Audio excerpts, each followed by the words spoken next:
Nothing changes instantaneously. In a gradually heating bathtub, you'd be boiled to death before you knew it. Our Father, who art in heaven. Seriously? What the actual fuck? Gilead doesn't care about children. Gilead cares about power. Why does healing have to be the only goal? Why can't we be as furious as we feel? For whatever man sows, so shall he reap. Welcome to Above the Garage.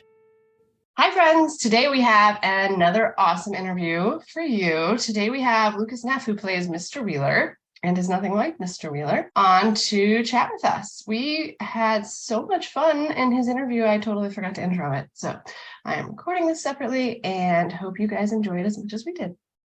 Hello. Hi, hello, good morning, everybody. Hi, how are you? Good. It's good to see you guys. You look different. Yeah, slightly, right? Yeah, I have a slightly different energy when I'm not playing the creepy guy. At least you know he's creepy. Yeah, Ava, the first director I worked with, used to call me text me from the editing bay and be like, the editor just saw your scenes for the first time and just had a gut reaction of, ugh, what a creep.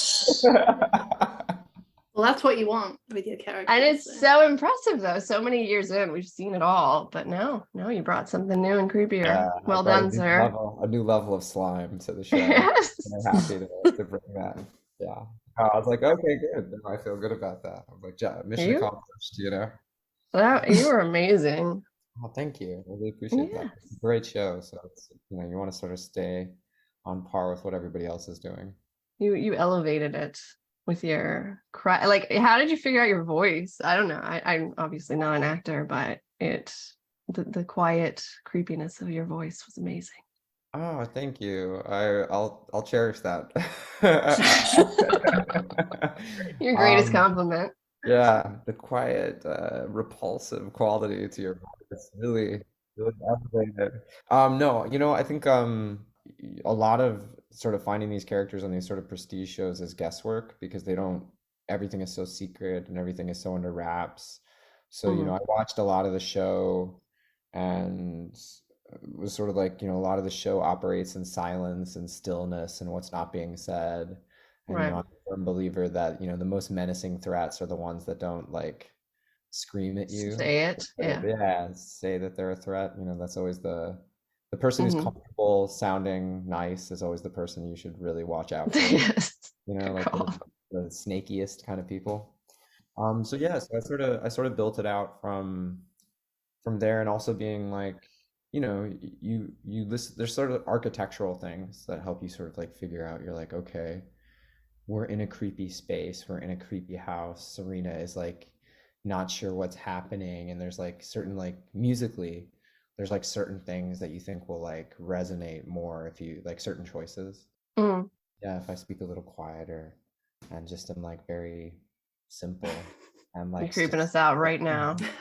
just staring, like the fact that I was like, she's pregnant, and I'm like, who knows the last time he's seen like a pregnant woman That's in person, and I was just like, oh yeah, he'll just be like very quiet but constantly just staring at her, like just watching her belly, and that's like gonna be really uncomfortable for everybody. It works. Yeah, and it was interesting because he's not a Gilead guy. He's like outside of Gilead, and understanding where his like, I talked with the director about him sort of having maybe generational wealth of being this sort of like having grown up with a lot of like power, so he doesn't need to exert it. Yeah. To understand that he has it in the same way. Right. And I think he also wants to seem cool in his own way, like in his own fucked up, creepy head. He thinks this is like a slick way of like meeting Serena. I see. No, that all came across. Yeah. You don't get much from Bruce or anyone about your character before you start, do you? No, almost nothing. At least for me. I know that Genevieve had talked to him a bit, but it was sort of the same boat where she was like also figuring out, like a lot of it is just like, okay, how do I make a choice that leaves roads open, right? Because you're not sure which way the writers are going to go. and you're not sure like if they're trying to subvert some expectations or if they're trying to like set something up down the road. There's a lot of intentionality behind what they're doing, so you're like, okay, I just need to make sure that my choices seem certain and like character derived, and like the character knows what's happening. You have to have an idea, but you don't want to preclude some sort of plot possibility accidentally. That's a lot. It's a lot of Yeah. responsibility on your shoulders. It's a weird age we live in with these super secret serialized prestige dramas where the plot is so important to protect, right? Yeah. Because that's like what's really exciting for the audience to experience and discover. And so there's so much energy put towards keeping everything under wraps and Secret, like yeah. it's very like CIA where you're like, you only get so many. I was doing this I'm doing this other show right now, and you only get sent the pages of the script that you're in. Handmaid is nice enough. Yeah, Handmaids is nice enough to send you the full script episode. You're like, oh, cool. That's interesting. Oh, wow. Okay. Luke and Junior connecting. Sick. Cool. I don't feel great about this bowling alley, but like it feels ominous, but what a nice moment, I'm sure it's gonna end happily, right? Yeah. I feel like usually good. they'll probably just finish the game. Totally. Yeah. Yeah, and so it was cool to sort of get to read the episodes. Like I wasn't expecting anything really. I was like, I don't know how secretive this is going to be. And it is pretty secretive, but there's this other show that I'm on right now is like you get like 12 pages of a 60-page script. And you're like, cool, I have no idea. Like page 3 and 7 and 14 and 21. You have no idea. Oh man. You're like, okay, well, scene 16 looks interesting. Yeah. About everything else, but yeah.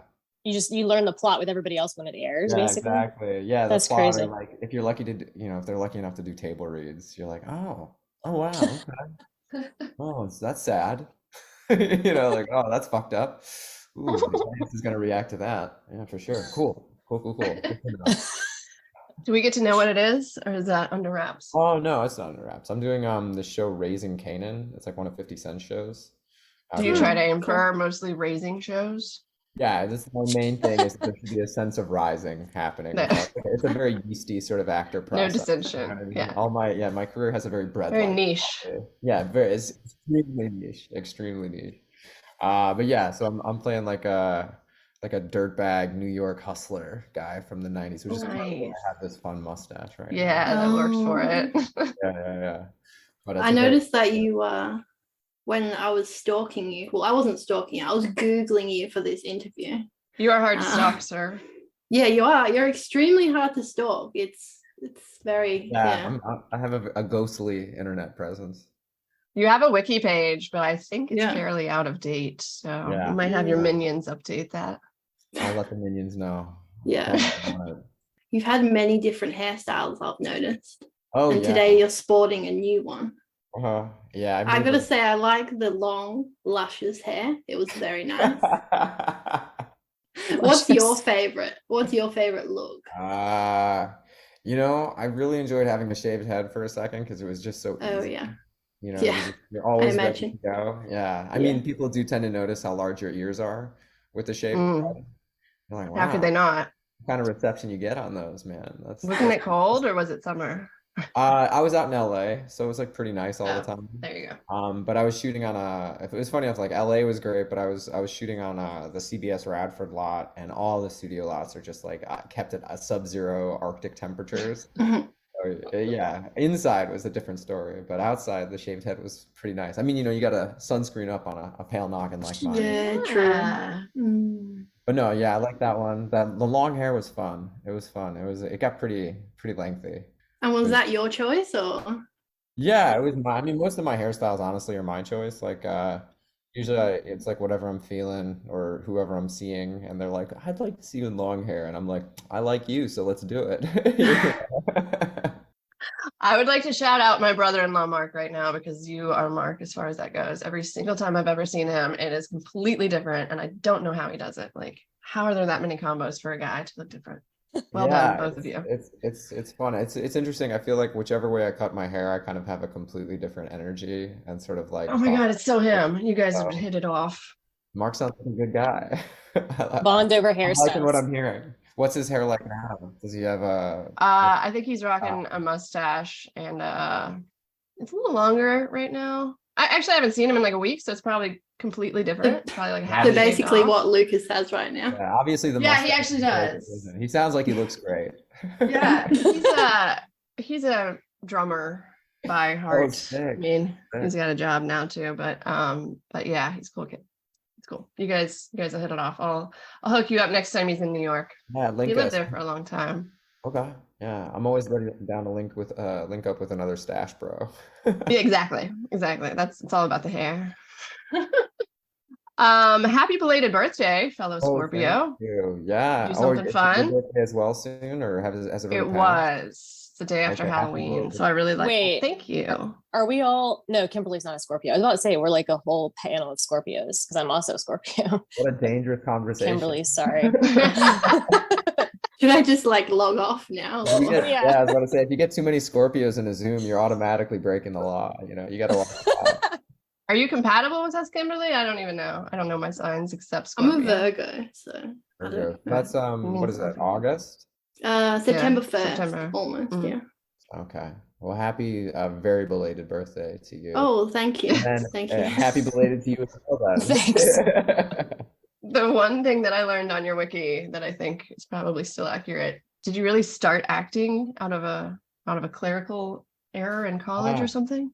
I did, yeah. It was, I mean, it was a way back when, but yeah, I was like a hooligan in Chicago growing up as a teen, and I really just wasn't that into paperwork. And I had sort of Yeah. I applied to the school that I went to as kind of like a last second joke because I was convinced I was like Ivy League material all the way. And the Ivy League was like, no, no, that's You never had a plan B. You know? And so I was like, oh shit. I guess it's a good thing I applied like drunkenly online in the middle of the night, like it's like early online applications, and I was like just clicking away. But I planned on being, I mean, I come from like a family of artists, so it always, we're all in the arts in some form or fashion. And I thought I would be in cameras, like cinematography or like photography. And I You thought are in cameras, sir. I know I'm literally inside cameras, but I had thought that so I applied for film and media studies, and then I woke up to find that I've been accepted into performing arts, and I was like, fuck it. The moments that determine your life. Isn't it weird? And as a kid, you just don't care. I mean, there are more mature, responsible young people out there. I shouldn't generalize them all to my level of like infantile idiocy, but I was very much like, yeah, what's a future? I guess I'll do performing arts, fuck it. And I ended up I really liked it.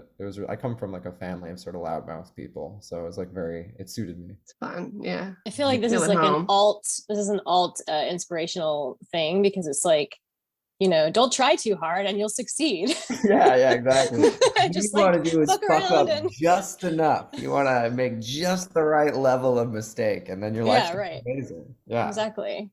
I like it. I think that's good. But yeah, you have a theater background, right? Like your Yeah. family is theater and novelists and things, right? Yeah, my dad's a writer, and my mom taught theater arts to incarcerated youth for like 40 years, just about. And Oh. so I just grew up kind of like immersed in sort of like writing and literature and performing arts. And, it was like we would have like intense, heated arguments where we mostly agreed about everything. We were like one of those families that would like have like screaming matches about like a movie we'd seen that we all liked. Just different degrees of liking it. No, he was the best character. No, the symbolism was amazing, not excellent, amazing. It was good. Your family sounds amazing. I would Yeah, enjoy sounds that. fun. We're a weird bunch. We're a very excitable bunch. My actual brother is visiting from California right now, and he wants to go and see something on Broadway on Sunday. Do you have any recommendations? I'm going to see a Broadway play tonight, actually. I'm going to see Leopoldstadt, the new Tom Stoppard play, which is Mhm. apparently, Yeah. according to my friend in the know, very sad. So Oh, fun. I'm planning on crying a bunch, hopefully. Prepare thyself. If it's a Yes. good play, I should be really stricken by the end of this evening. But yeah, I'm excited to see it. I love Tom Stoppard's like always been one of my favorite playwrights since I first Yeah. like read Arcadia a million years ago. And I was in a production of Rosencrantz and Guildenstern are Dead, like way back in the day. I was like, he's such a fun writer. He's got such a love of language, and he's so structurally interesting with his plays. Yeah. And so I'm trying not to like I try to stay away from like any kind of spoilerish sort of stuff. Like I try not to read reviews or anything, especially if I know I'm going to see something, be it movie, TV, or something live. I try to stay away from learning anything, so I Me can just, too. like, not pollute the experience, for myself at least. And then after I see it, I read everything. Like after I see something, I literally just like gorge on info. But I'm really excited to see it tonight. I have a feeling he'll bring something pretty interesting to the table. I would say you will have to let us know, but you have literally no social media. So. Yeah, no, I know. We'll never speak again, so you enjoy your life. I don't know. I'm torn about it. I'm torn about not having social media, but for the most part, I think I like it. I miss out on a lot of great memes. Yeah, true. Oh my God, you have a lot of great gifts. We have made a lot of gifts of your face. I want to get weird about it, but I imagine, yeah. Always like, what a great friend. This is the guy you want to have around. Yeah. Nobody like Mr. Wee. Come oh on. my God. Didn't they used to, he was like the nickname for Wheeler was called Wee Wee on set. So they were like, oh, okay, Nice. enter Mr. Wee Wee. I was like, good. Wow. Did Eva come up with that? Or... Oh man, Ever's great. Ever's the best. She was so when I was out in Toronto, because I've known her for years.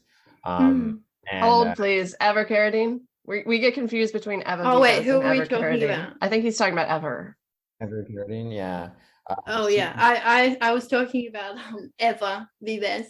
Oh, It's all very Eva, confusing. Sorry, yeah, accent translation issues. No, they were both great. Eva and Ever were both amazing.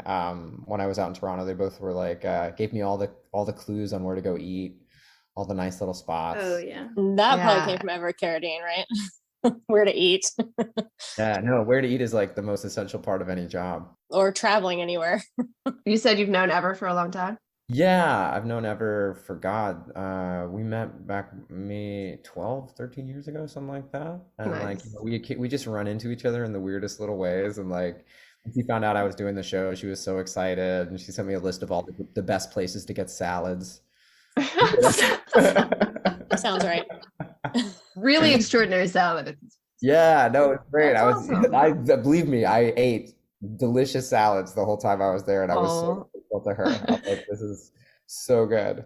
But yeah, she's wonderful, lovely, and I mean, she does such great. She's so wonderfully unlikable in the show. I know, yeah. But also sometimes she makes me feel sorry for her. Then you remember. Then I you're think like, that's like one of the I've certainly something that I really liked about reading sort of people's reactions to Serena's new arc. It sort of ties into the same thing with Ever, where there's these characters who your instant first impression of them is like, a sort of guttural hatred, where you're like just viscerally don't like certain characters, and then you spend all this time with them, and you start to see underneath the hood a little bit in certain places, and they become sort of victims in certain moments and real, and they become, they have these moments where they are under the thumb of something horrible and arbitrary, and you suddenly have this like conflict of caring.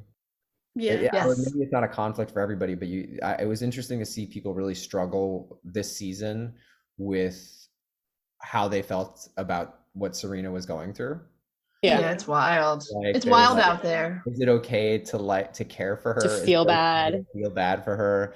Is it not okay to root ill? Like wish ill upon her? Like there were people who were like rooting for like the ceremony or like things like that. It was really interesting to see these arguments online of people like being like, it's okay to hate her for such and such reason, or she's a fictional character, and so it's cathartic to see her. That's what I hold on to.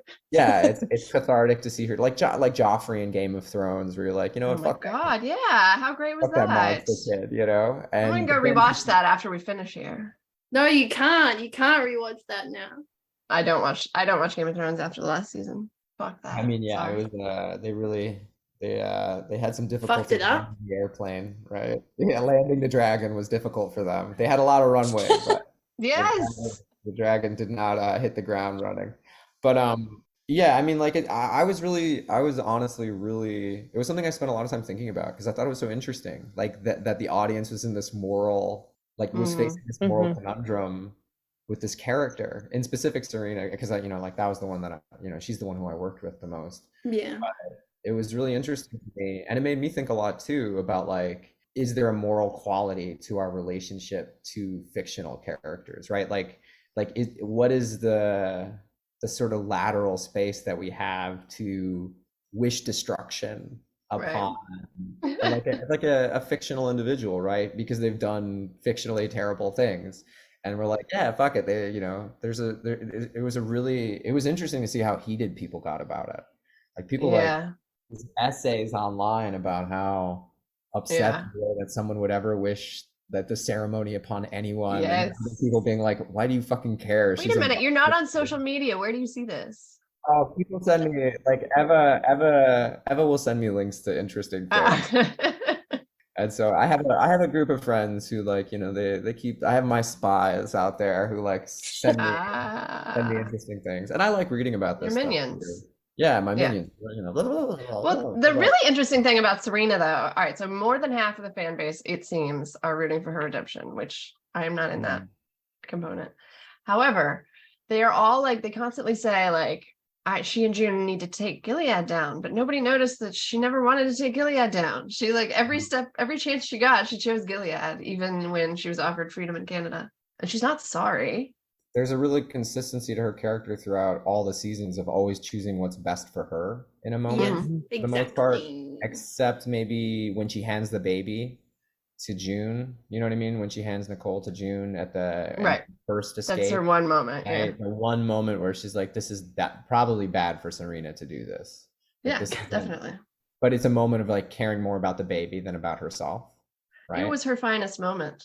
Yeah, I would agree. And so, but other than that, I think almost throughout the course of the show, you see that she's like every moment, the crossroads seems really reinforced by this drive to protect herself and protect her own Right. interests. And so Yeah. sometimes that means making a moral choice, and sometimes that means like being a total fucking piece of shit.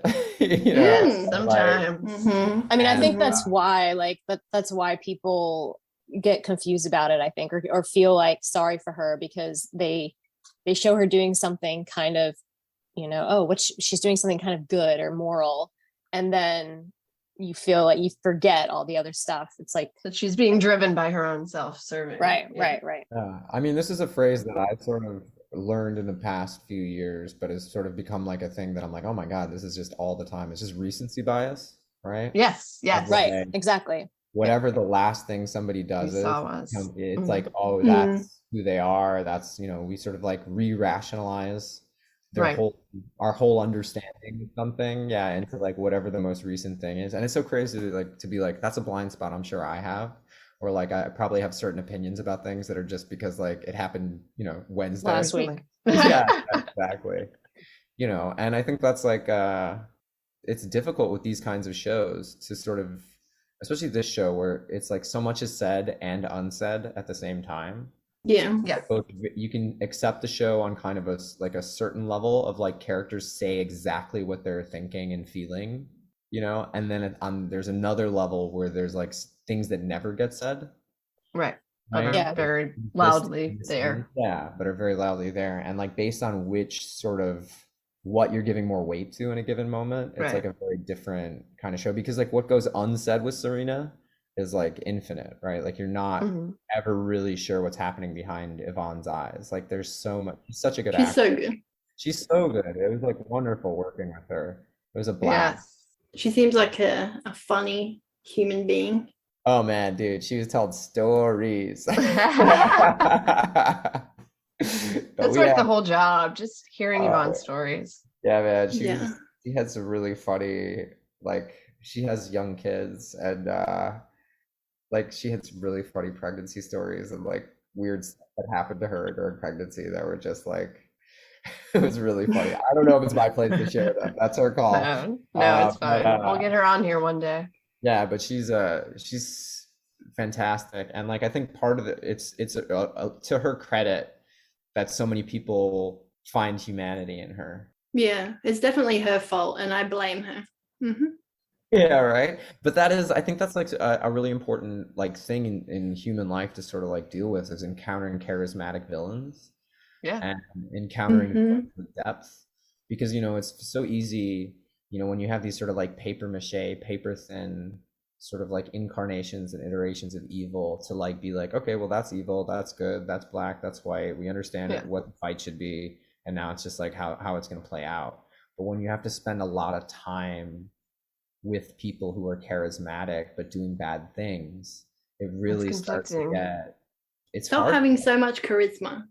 Yeah, I mean, I think Yes. charisma is like one of the most intoxicating and dangerous like qualities that human beings have, right? Like Yeah. because it's an irrational, ethereal substance, right? Like it Yeah. doesn't matter, there's so many pop stars that are so like clearly just like shitty people, or Yes. doing shitty things, but they're so magnetic, right? They're so intensely Yeah. magnetic that we just People want to like can't look them. away, we can't punish them, we can't ignore them, Not or by their music. whatever our moral obligation is as a society to react to that kind of behavior. But like, and I think it's like really interesting to see it play out in this sort of safe space, right? Like a TV show where it's not Yeah. there's not Yeah. nothing really at stake in the same way, except that we're like, "Well, no, I fucking love the show, and that's what should happen." No, He's not redeemable, god damn it. Yeah, no, Yes. I don't know. She has to be caught. This sounds like us three, like just arguing Uh-huh. Yeah. That's what we do. No. or discussing. I should say discussing, not arguing. Disgusting. Kimberly and I never agree. Debating heatedly, right? A Yes. passionate dialogue. Mhm. Passionate's a good word for it. Yeah. Yeah. That's actually what I'm sad Exactly. about with Commander Lawrence this season. I feel like they're trying to kind of two-dimensional villainize him, and I'm sad because I liked him being torn, caring about Sharon and stuff. It's interesting because, like, I know I talked to Bradley a bit about it as well, like his arc for the season and how he was sort of interpreting it, and he had some really interesting takes, and it was interesting to see it play out on the screen as well, where like he's, and I do. This is sort of my take on understanding where he's sort of gone as a character, but I Mhm. think that like when we first meet him, right, like way back when, he's in a sort of like lower, he's been sort of like taken out of power, Yeah, right? He's just sort of an been eccentric old man. That's yeah, and he's sort of like on the Hey, he's margin. not old. And Sorry. that, yeah, no, the very youthful, supple Bradley Whitford, the limber Oh my Lawrence. God, right? Oh my God. Jesus. Brad's amazing.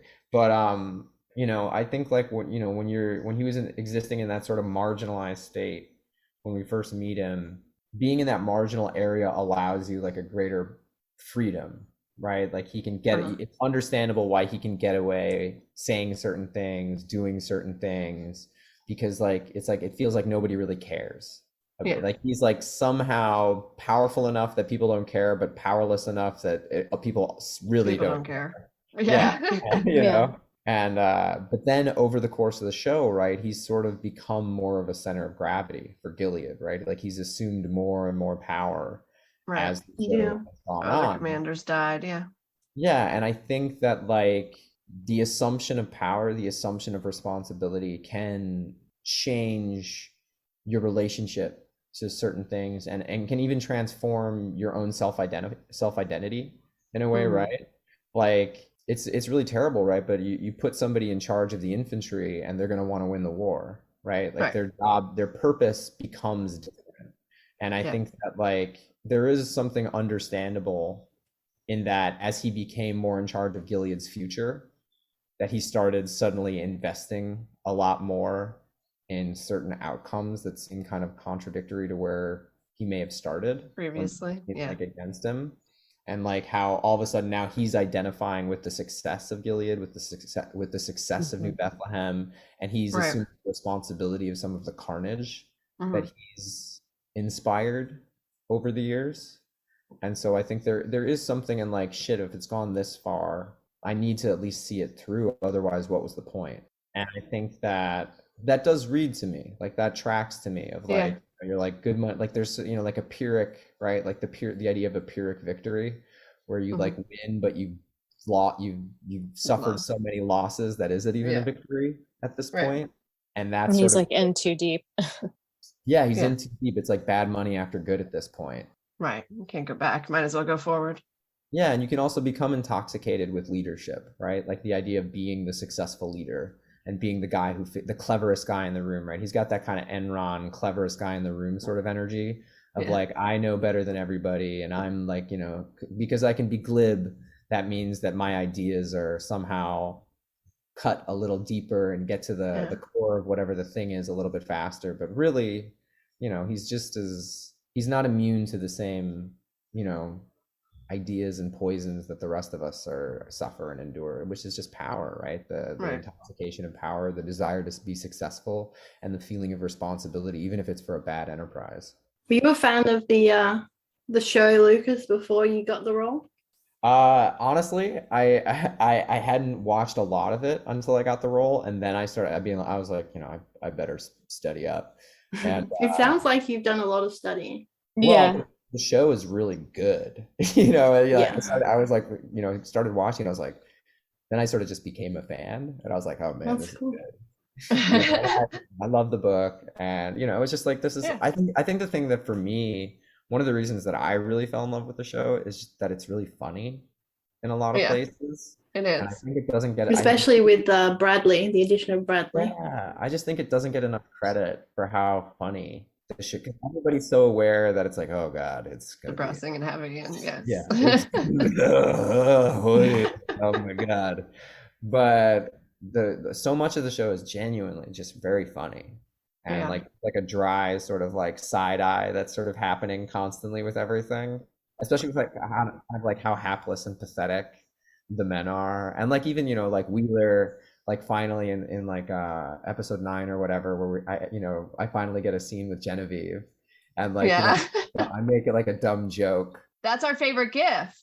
Yeah, it was fun. We were like working on that. I'm like, hey, you just like shoot me a death look after I say this. Yeah, it's so good. And you look suitably admonished, and it's just great.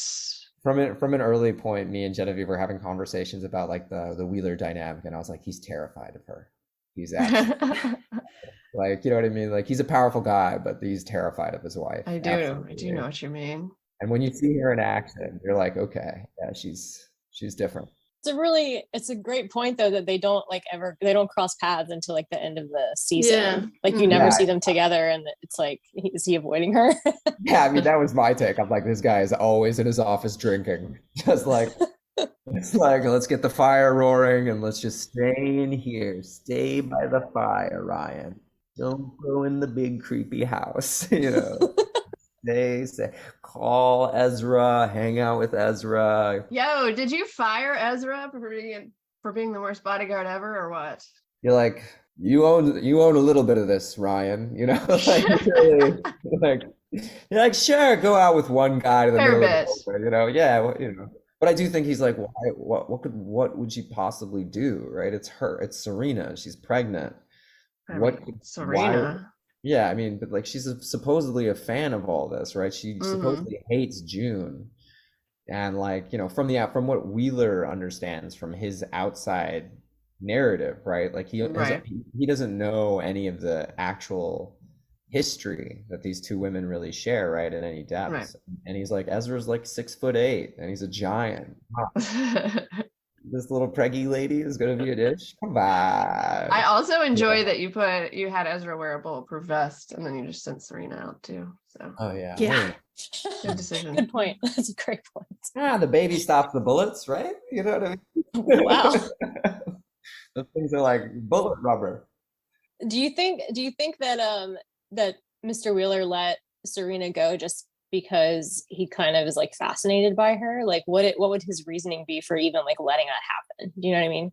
Yeah, I mean, I saw it as sort of like a layered, like there were a few different reasons at play, which is that one, there's like in the show, baked into the show's DNA is an inherent disbelief by the men that women are capable. Right. Yeah. Like that's a trope that plays out constantly, where like against, you know, as observers of the show, or people who are a little more aware that women can do stuff, you're like, this is a bad decision. She's obviously Right. but in the show, right, and this is true, sadly in the world, right? There's just a lot of guys who just don't perceive women as threats Right. ever because there's just this idea of how could a woman be dangerous to me, right? Like how could Right. except for her like wiles, right? Like the stereotypical sort of threat that a woman poses to those kinds of men, which is like, Mm, something to do with her femininity or womanliness, right? right. But so in the show's DNA, you're like, okay, well, that reason exists, where he just is unable. He has a lot of the men, particularly in this side of the line, right? Like on the very heavily fundamentalist side, uh, have a blind spot when it comes to like the capacity of women, Hmm. right? Like both for good and bad, or just like anything, any kind of self-actualization. Right. And on top of that, I think he is a little overwhelmed by and intoxicated by her celebrity. Yeah. And I think that like this is a status-driven culture and a Right. status society, and the fact that he has not only a pregnant woman, but like the face of Gilead, like the Yeah. beautiful face of Gilead in his house. And she like, he's been drinking. He's By the feeling fire. he's feeling himself a bit by the fire. And I'm like, he really, there's an ego to it of being like, I want to be able to bestow, I want to Yeah. flex Yeah. my power for you. I want to be like, no, you want to Right. go? Okay. Yeah. It's like Waterford and June. He gave her things like that to feel And then powerful. then she's in his debt then Yeah, look at because these he gifts, gave her something. these sort of transactional power displays. And so I Yeah. think that like that felt present to me. Like that was a thing that I believed could be like an underlying reason. And then I think there's an element of just religiosity to it. Like she approaches him through the language of religion. And because, like I'm figuring out who Wheeler is, I'm like, well, maybe he's like a true believer, right? Like, and he's not like, so often we've seen these sort of corruptible kind of fake guys, like, you know what I mean? Throughout Hmm. Gilead, these guys who put on the facade of religion. Right. They give a And shit about religion. but Right. it's just about power. It's just about Yeah. power. Hmm. And then I was like, well, we haven't encountered a guy yet who actually, like a powerful guy who actually also maybe believed, right? Like maybe not necessarily in the Gilead power structure, but in the Hmm.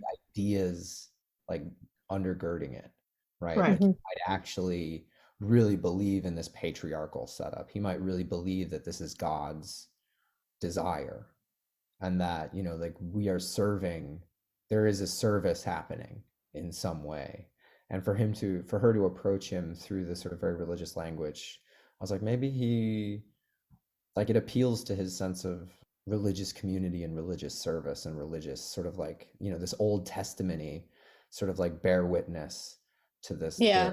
eye for an eye, this Babylonian sort of thing, right? Where I'm going to take out the woman who hurt you. I understand. Like in this, if I'm King Solomon and you're talking to the king here, I understand that you're the one who's been wronged by this character that I've sentenced to death. Yeah. So Yeah. I understand that you would want to, there's some sort of biblical quality to bearing witness that I think could speak to him. And Yeah, so that that, line really felt like a turning moment in that conversation when she said that to him. Yeah. yeah. And so those things of like wanting to impress her, being a little drunk, also being extremely religious, like also like not feeling disconnected from his wife in some way, where I'm like, here's this other woman who is attractive, about the same, like like you're in my demo, right? Like of like this Yeah. person would see her as a possible, like in another universe would see her as a possibility, Right. right? And so I think this idea of like wanting to impress her, of wanting to show his power to her, and also of, yeah, not believing that there's any real threat. It's really interesting how a lot of that is qualities that Fred Waterford had, but Mhm. played in a completely different way. Like Yeah. it's such a I like different that. character, but a lot of the same like undercurrents of his reasoning behind things. Yeah, I mean, like I thought about that too, because I was like, okay, there's so many parallels here, obviously, that are being drawn. But for me, like there's something I was like hoping that I could give him was like a little bit more self-awareness, and a Yeah. little like he's not gonna play the game Like he's not as lost in the sauce as Waterford is Yeah. with June. The role playing. Yeah, like June has him like wrapped around her finger pretty quickly. All Like right. once he understands how easy it is to like appeal to his ego. And I was like, okay, so like he possesses some of that, but he also has the ability to You I saw don't, through her. Yeah, he saw yeah, through her when she walked in and started yeah. I liked that a lot. And that was Bradley too, of just Bradley being like, like he sees her differently now. Like it's a different thing at this point. But Mhm. so there's sort of a nice little like transformation for their sort of relationship, even in these brief little beats. But yeah, Yeah.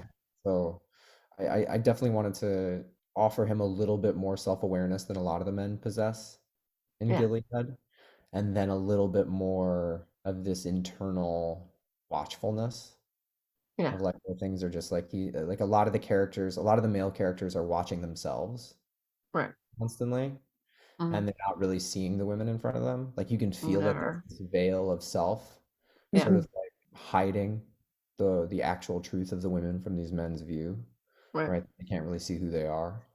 And so I was like, oh, he's gonna be less like there's less of a veil for him. Like he's going to be very watchful and very like just constantly watching, and seeing what he can Yeah. learn as he's going through. But it was suffering some of the same delusions because we all suffer the same delusions. But that the idea that Right. he's going to be a watchful character, which I think is always like those kinds of characters are always very interesting to me. Yeah. No, I loved it. What do you think Mr. Wheeler's drink of choice is? I mean, definitely a bourbon. It's definitely like Okay. a fiery bourbon. Yeah, a brown liquor for sure. Uh, he's up in Canada. It gets cold up there. Where did the Wheelers even meet, do you think? How did they fall in love? I can't picture this. I mean, I assumed it was some sort of like, it's where all the like, rich people sort of meet. It's some sort of yachting event or Yeah. probably a philanthropic event, right? You know what I Mm, mean? Like yeah. where like the Sacklers wash their opioid money, philanthropic. It fits. Yeah, and like there's like a Coke, the Koch brothers own pieces of the Lincoln Center and they love putting their names on beautiful things, and like it's just I would imagine that I wouldn't be surprised if they were at some like event for lost ponies or something like that, Oh, that's nice. That's uh-huh, lovely. like I like the horses, specifics of yeah, that. retired horses retired from dressage. There's actually a farm near here in Philly called can't remember. It's a very dramatic name for retired horses. I'll have to remember it later. I love it though. Okay, yeah. But yeah, I feel like they would, like the kind of thing that a rich person would really care about, like Yeah. Totally. making sure that, like certain beaches stay clean or something like that, like our beaches specifically, Your Hamptons Yeah. beaches. the Wheeler Cove, cleaning up the Wheeler Cove. We met scrubbing oil off of rose quartz in the cave of Wheeler's Cove. Wow. I would watch that. That's the story from now on. That, or it was like a church thing, right? We're two powerful families, probably at the same church. I would imagine her family's less powerful than mine. And so, because of the way, and this is just me reading this, but like the way she flexes power to me is like the way people who are new to power sort of have Mhm. this sort of insecurity about it and need to like flex it and swing it around and wield it constantly. And Right. so I feel like she's married into this into a performance of a kind. Like Yeah. she's like, oh, this is who I am now. This is my identity is this powerful I can act Alana like this. ruler. Yeah, so this is the right, and the way she talks to Serena constantly, right? This is what the duties are. These are the responsibilities, and she's so excited, like she's so excited about talking about Gilead and the way things ought to be. And I think that she's very bought into this like performance of like rich Gileadness. So that to me suggests that like, she comes from probably money as well, but less money. Yeah. We could have met like we could have been the two most powerful families at like the local mega church or whatever. Yeah, I was thinking of mega church. So we're on the same page. Yeah, Fun. exactly. They're like taking over the world right now. So Yeah, they Yeah, are. in They're like, Australia, I've heard "Oh, that. praise Yeah. be to God, yeah, the mega church. That was not bad. That was good. Maybe you should like audition for like some Australian roles. 'cause- You guys have really Yes. fun TV. You guys have great, like your indie TV or your ABC or whatever it is, the channel. ABC, yeah. Yeah, IBC has a really good, I feel like really good comedies. Do you know what Kath and Kim is? Oh my God, yeah, it's the best. We tried to ruin it with an American version several years Yeah, ago. I know. That was a We bad tend to do decision. that. Yeah, we succeeded pretty extensively. But the original is so fucking funny, man. It's great. That and Ab Fab are like the best. You know what I Oh mean? my, Ab wait, Fab, have you oh my seen God. Muriel's Wedding? Of course, of course. Kate, this is what I'm always saying. You're Kimberly terrible quotes it all the Muriel. time. Why haven't I watched it? I'm gonna watch it. Yeah, I'm gonna you watch need it to this watch weekend. it. It's got I'm Toni going to. Collette in it. It's funny. Oh, I love her. I fear we didn't tell you that we have friends watching in the Upside Down, and that might be we might be breaking some law in New York. Oh, really? No, by not telling you you're being watched. And I think Big we wrote it Mom in the now. email though. okay, to Ari. Yeah. That's cool. Okay. I definitely read the email. I'm You sure. totally I'm sure did. you did.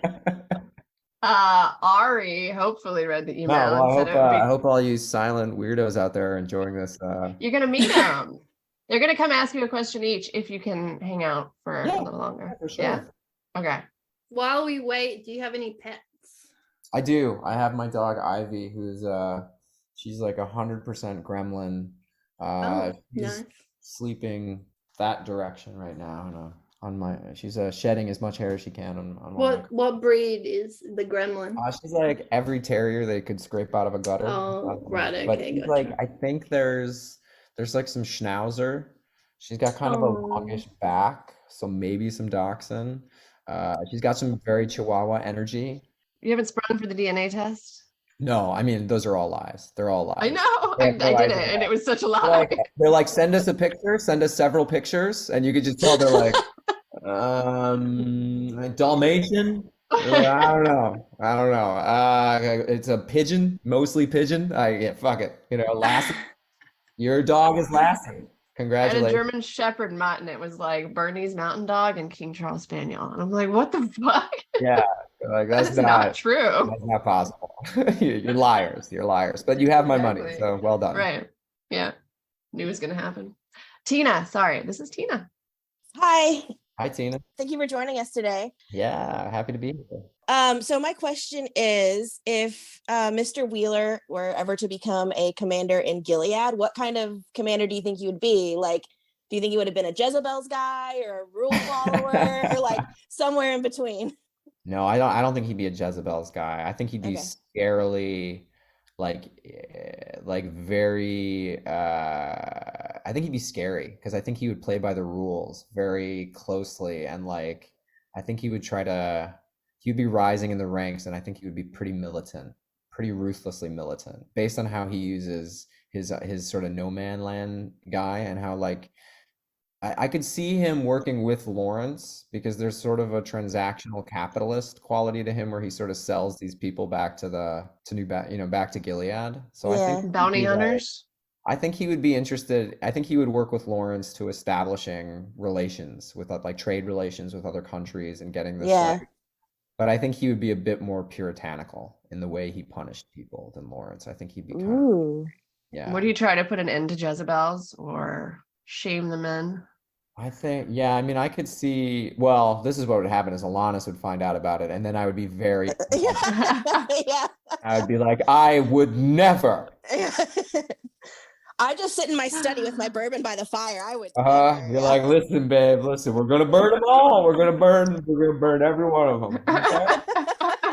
I love you. I love you. I've never even, Jezebel, what? What is it called? That's crazy. That's a thing? I've never heard of it. We'll kill him though. We'll kill him, I promise, babe. Awesome. This Cool. is so fun. It's amazing. Yeah. Yulia, are you Thank out you. there? Yeah, of course. Thank you, Tina. I am. I'm here. Hi, Yulia. Missed Can you hear me? Yeah. Yeah, hi, Julia. Hi, Lucas. Thank you for answering questions of all of us and the weirdos who just watched you. You already touched on this subject a little. I wanted to ask again. So Alanis said her husband doesn't answer to the commanders of Gilead.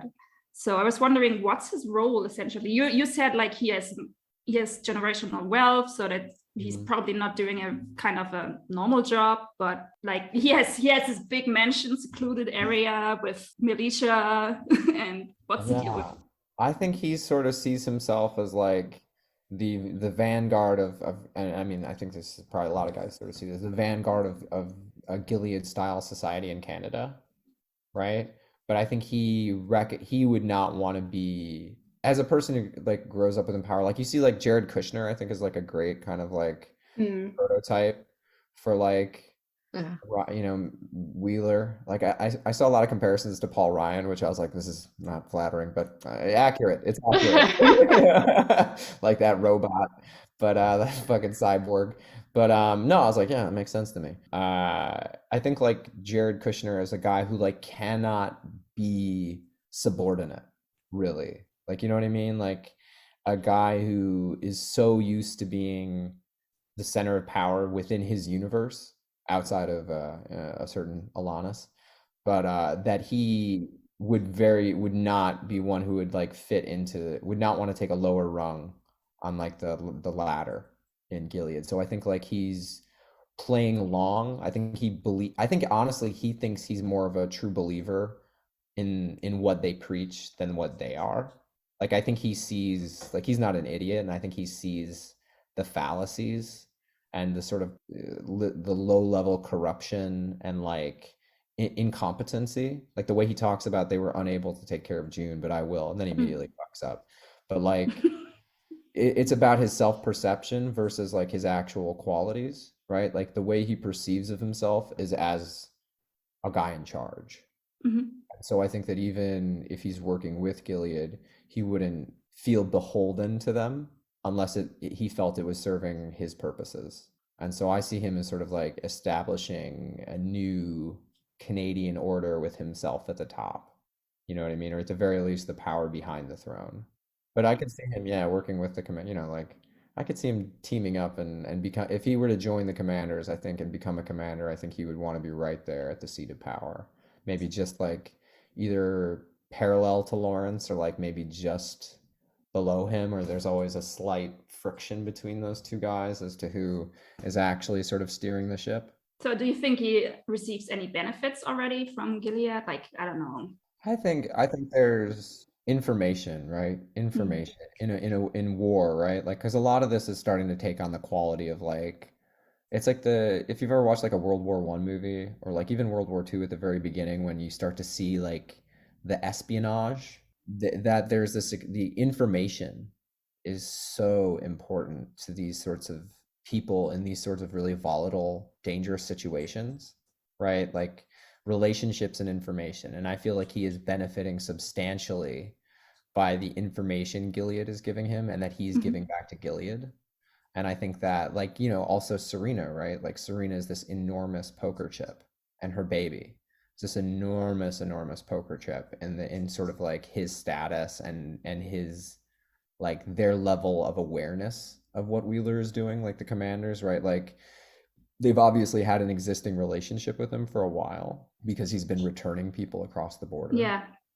And so, but all of a sudden, like that, it's very different to just be sending, you know, not to diminish these people, but the schmoes back, and to have somebody of like a real household name kind of quality. And so I think he is ambitious and understands power, like inherently understands what makes for power. And so I think it's like my guess would be that there's a lot of information for when and how to destroy the Canadian government and replace it, you know? Wow. Grand scheme. That'd be my little theory. All right. Thank you very much. Yeah, of course. Great question. I hope I answered it. I don't know. You did. Rachel? Hi, I'm Rachel. Hey, Rachel. Thank you, Lucas, for talking to us today. Okay, so this is doubly exciting for me because I was a big fan of Raising Hope. It was even a rewatch binge for me during the pandemic, so it's still fresh in my mind. So I wanted to ask you a crossover Handmaid's Tale Raising Hope question. For sure. I even noted, this is not the question, but I even noted there is a creepy parallel of taking a baby to an execution between both shows. That is I'm probably the only actor alive who's had to do that several times. Yeah. Babies to an execution. That's my thing. That's You kind don't of my see it thing. often. So, okay. So my question is, who would you rather babysit your baby, hypothetical baby, Jimmy Chance from the pilot of Raising Hope, because he was still learning. Yeah, I mean, working out the kinks. Yeah, a lot of he lot got of blank better, spaces but in that boy. or Alanis Wheeler.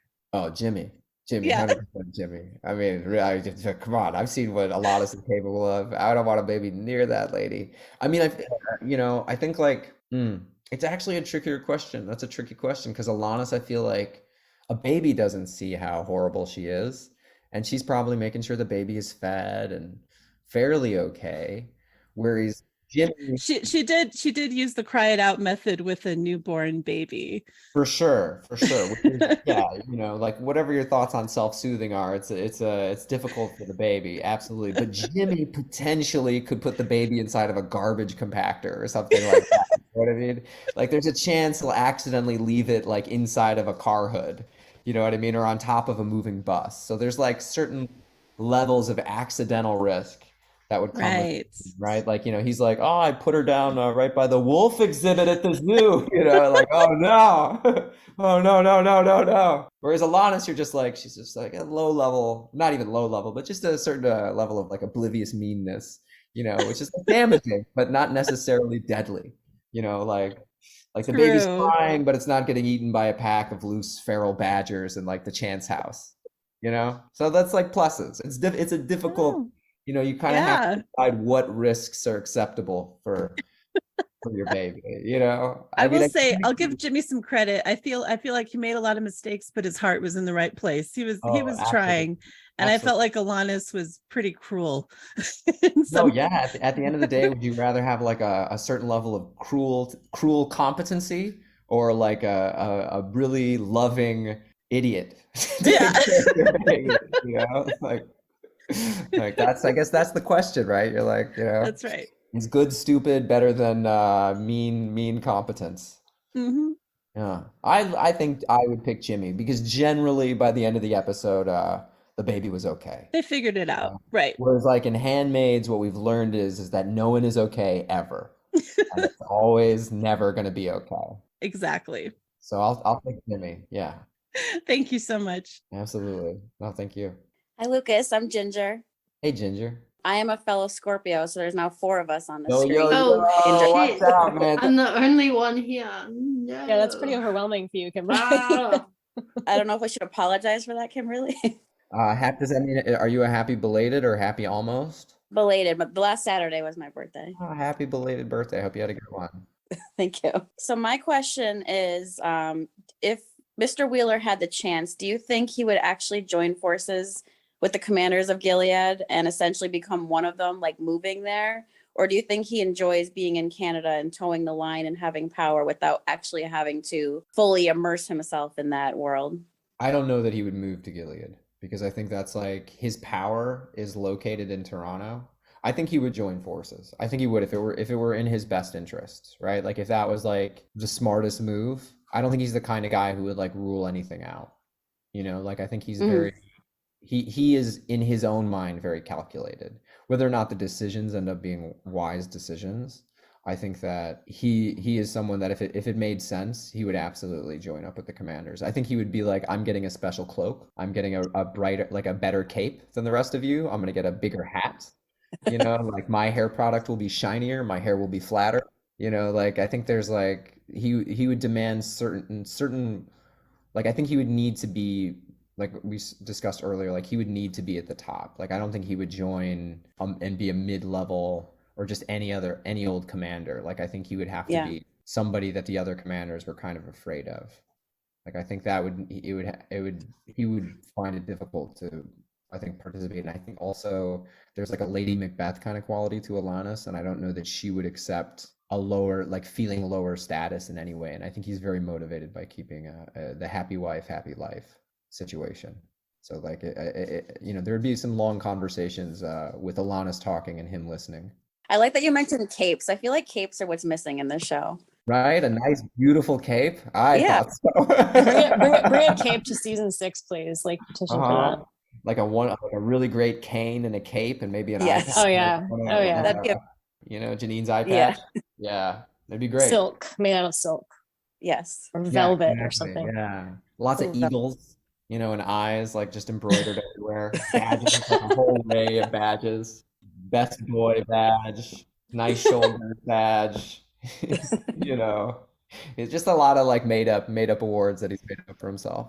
We interviewed Leslie, costume designer Leslie, Oh, she's and great. Yeah. I'm totally gonna forward all these ideas to her when we get Yeah. Oh, please. I mean, we had so much fun, man. She was having a blast, like picking out different suits for me. Because she's like, there's like certain, man, we didn't get to use all of them, but some of the clothes she pulled for me were just beautiful. Like there were some like some Mhm. 3-piece suits where the patterns were just like unbelievable and so fun. And like she got to be a little bit more playful with his suits, Mhm. and a little bit more fancy with his suits compared to some of the suits in Gilead, which was Yeah. like, I mean, I was like, oh, these suits are fucking great. This is nice. But yeah, tell her I want a cape, 100%. I mean, the clothes are amazing on that show. Like the production level in general Mm. is one of the best parts of working on it is that everybody Mhm. is really really good at what they do, but also really trying, always to be like, okay, Yeah. and you feel that on set, like everybody's like, okay, how do we make this better? What's the best version of this that we can do? From costume, Leslie and wardrobe, all the way to on set with Nikki at like the DP, and every actor, like Yvonne was really having like really thoughtful conversations. The directors are really intensely focused and like bringing their A game, but at the same time, it's a really fun, for as heavy as the show is, the experience of making it is really wonderful. Like everybody's so, I don't know, Canadian, nice. It's like everybody there is just like really good at their jobs, but also really like lovely. And so it's just like it's just a great experience, honestly. Yeah. That was one of the questions I was going to ask you, actually. How easy was it to slot right in? But it sounds like it was very easy. Well, they were really helpful. They were really super helpful. Like, I like to go to sets early. If I'm joining a set, right, that's already in motion. Like, I like if I can go there like for a day or a half a day and just sort of observe how people work and sort of the onset dynamic and sort of see how the feng shui of everything. Like, you're like, okay, Mm-hmm. this is the volume we all speak at here, quiet, and like, but there's like a lot of, you can sort of get a vibe for the best way to sort of seamlessly kind of fit in and contribute, you know? And Mm-hmm. so they were so understanding and so like supportive and communicative. Like they all reached out and wanted to do everything they could to help the performance and help me, feel a part of it. It was like a dream scenario for an actor, really. I mean, the whole show is, honestly. Yeah, it sounds like it. Yeah, I dug it. It's like you get to the second they call action, you're an awful, horrible, evil slime bag, and then afterwards you're like, man, this is so great. This is so everybody's so nice. So it's a joy. It's a real joy getting to work on sets like that. Mm-hmm. Helen, do you want to ask your question? Yeah. Hi, Lucas. Thank you for Hello. coming to talk to us. Of course. I wanted to ask, do you think Ryan had anything to do with June's assassination attempts in the both episodes that we've seen? I feel like it's definitely possible. I Okay. feel like there's a certain thing, but it's tough because I feel like he could have been involved in I would believe that he was having discussions about her and that there might be multiple assassination attempts in process, right? Like there's things, if you really like believe in the universe, right? Like you really sort of believe in that there are things that we don't see and things happening in between the what we are allowed to witness as audience members. It's like you would imagine that he's in conversation with the commanders about June and being like, okay, and with his own people as well, and being like, what is the best solution for this situation, right? Now, whether or not it's his gunman that fires the bullets, that's a harder question to answer, but certainly it's possible. it's very possible. And I would imagine that he is involved in some sort of conspiracy, active conspiracy to take her out and to take out a number of targets. Yeah, this is why we actually suspected a little bit that he might have had something to do with it. So it's great to hear. Thank you so much. Absolutely, of course. So one question that we asked, well, I don't know if we asked Genevieve or not, or she volunteered the information. I can't remember. What's the Wheelers' dynamic like in the bedroom? I'm interested to hear, Yeah. your answer. Genevieve. I feel like I know Genevieve's answer to this. I mean, I think I'm turning red here. I can see. Yeah, I think the Wheelers' dynamic is enthusiastic and persevering. You know, Persevering. That's good. I think, you know, she talked that Alanis definitely reveres her husband, and based on conversations I've had with Alanis, Genevieve, I think she sees like she's very eager to play, I think, certain stereotypical gender dynamics and gender roles within the bedroom. And I think Mr. Wheeler happily, enthusiastically, and with great determination tries to do what his wife wants. Okay. You know, the best of his ability. I think probably he doesn't like to say no to her too often. Yeah, I don't think that would be a good idea. Yeah, however that needs to be interpolated. It checks out. Yeah. Genevieve was a bit more specific and vivid. Yeah, I think there was an interview where you both answered the same questions, and it was funny how different the answers were. Yeah, that was one of the first things we one of our first interactions. We had to do this photo shoot. Oh yeah. We were talking about the character, and immediately, like, we realized that we had very different opinions about, like, yeah. She's like, oh, you know, Mrs. Wheeler likes to obey. And I was like, interesting, because I think Mr. Wheeler is fucking terrified of you. Yeah. I feel like that kind of the fact that you have different answers almost like works for the relationship between them too, though, because it's like they have different viewpoints of their relationship with each other. You know what I mean? No, I actually thought it was really great. That's like, great. I think in general, like, I think like the idea that we all have to agree on the same motivations as actors is like kind of not true to life, right? You know, yeah, totally. Cognitive dissonance is something that is in most relationships, right? To some degree. And it would make sense that in this relationship, there's a pretty like substantial, significant amount of like dissonance. Totally. Right? Even if it's, you know, even if it manages to seem even keel or be sustained for various reasons, like there's a lot of friction and dissonance. I would feel, at least internally. Right. Talking to Eva, but I'll say Eva Vives this time so we don't get confused, about a fun story about you two walking in the cold outside the Wheelers' house. Oh wait. I'm like desperately racking my brain here. It was cold. Oh wait, is there a town named Kitchen? Oh yeah, okay, Kitchen? Yeah. No, I know what we're talking about. There is a town we're staying at, and every restaurant in town closes at 4:30 p.m. or something like that. They're like, oh, we finished serving dinner at 4:47. So sorry. And we were like, what the fuck? What is this town? How does this work? Is this some like weird like vampire town or some shit? Can we eat dinner after dark? Like what is happening? So we were just like wandering forlornly through this small town, being like, "You guys open? No." You know, like it's 7 o'clock. How are you shut for dinner? But then we found a pizza place. Nice. Pizza always comes through. Yeah, we had some, and we got fucked up on some spicy olive oil that we didn't know was super spicy, and we were just like drenching. Yeah, we were just like drenching the pizza in oil, and we were saying, "Oh no, it's so spicy, Eva." We were just sort of drooling at each other for a meal. It was nice. See, good story. We got there. We did. I'm sorry about that. It took a moment. It took a moment to It remember. did. But yeah, you're right. We were both so like, we didn't understand, because we both like, we're both from.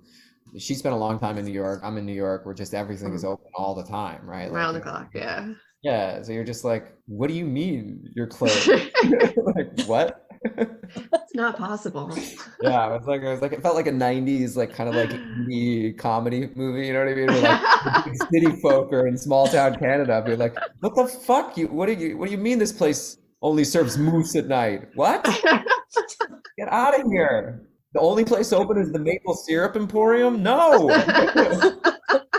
But you have to eat maple syrup. Everything, yeah. Oh, Do in Canada. sorry, yeah, everything shut down. Oh, yeah. You got good accents. That's really good too. Yeah. I'm gonna get some roles. Yeah, I wanna hear yeah. more of your accents. I can do silly voices badly about any place in the world. Oh shit, because you did voice work too. Yeah. I forgot. Yeah, I do a fair amount of cartoons. I had to do a cartoon the other week where I had to play like a 6-year-old boy, and it was very Well, just like doing my thing. Yeah.